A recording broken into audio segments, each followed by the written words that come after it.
Hello and welcome. My name is Jonathan Lopez. I'm in the Management 110 Lab section at 11 a.m. with Amy McFarland, and I'm here today to talk to you about sick days. Our discussion with sick days begins with whether or not employees should attend work while they're sick. Now, I believe that employees should not attend work while under the weather, and for that reason, companies will benefit from low workforce turnover, higher staff morale, low sickness-related costs, and increased production from employees.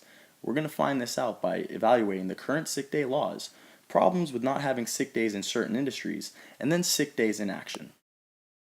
The decision to attend work while sick or not to attend work while sick is oftentimes made up by the corporation or the organization the employee is affiliated with.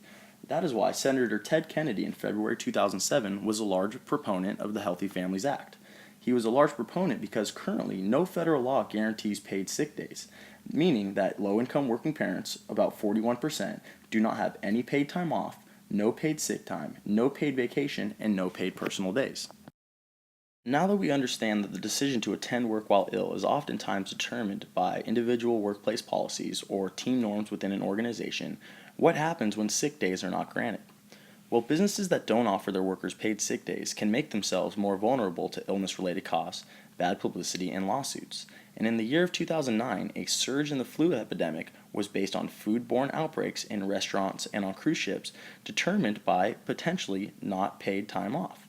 And Restaurant News stated in an article released in May of 2010 that the frequent outbreaks are a near indictment of prevailing sick leave practices, where the stomach flu viruses linked primarily to the norovirus N1H1 are connected to food care industries, in which case the employees are the least likely to have paid sick days.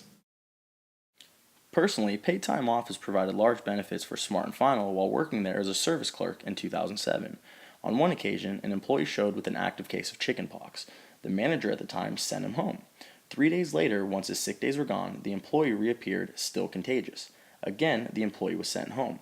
The compassion of the manager was evident, and the move paid off for the corporation. Firstly, no one else contracted the chickenpox. Secondly, management noticed better productivity among coworkers. And lastly, there was really a sense of security among all employees, knowing Smart & Final genuinely cares about the well-being of the employee. In conclusion, I firmly believe that employees while sick should remain home for the entire duration of their sickness, and there needs to be a federal law that governs how companies operate and allocate their paid time off to employees. Companies that allow for paid time off will benefit from low sickness-related costs, higher employee production, higher employee morale, and low staff turnover. Thank you.